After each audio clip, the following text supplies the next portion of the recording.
In today's video, I'm going to teach you how to set up shipping in GoDaddy website. By the end, you'll know exactly where to find your shipping controls and how to set up the methods that make the most sense for your business.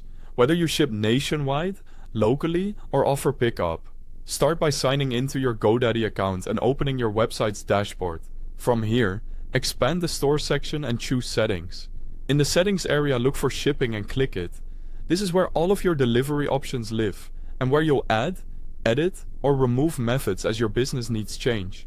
Quick note, because this is a website-based setup, I've placed a direct link to GoDaddy at the very top of the description so you can jump in quickly. To create your first option, click Add.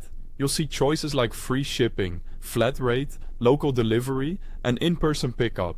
Pick the one that matches how you want to fulfill orders right now. If you choose flat rate or free shipping, set the price or the condition that triggers it, then define exactly which countries or regions it applies to. Narrow targeting is useful if you only want that method available in certain areas. For free shipping, many stores set a minimum order value.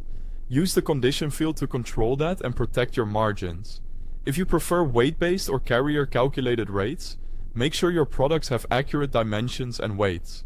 You'll add those in store, then products. Carriers and weight rules depend on precise data, so take a moment to measure items and packaging.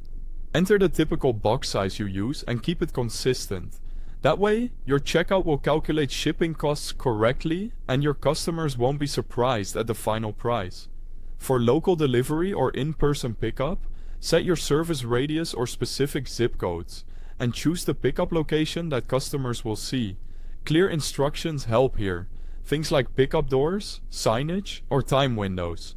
If you charge a small fee for local delivery to cover fuel or time, enter that in the price field so it's reflected at checkout. When you're happy with the setup, click Save to apply your changes. That's it. Your new shipping method is now active and visible to shoppers who meet the criteria you defined. As a best practice, place a quick test order using a separate browser or an incognito window to confirm that the right methods appear for different addresses and cart totals. If this walkthrough helped, remember there's a link to GoDaddy at the top of the description. Thanks for watching.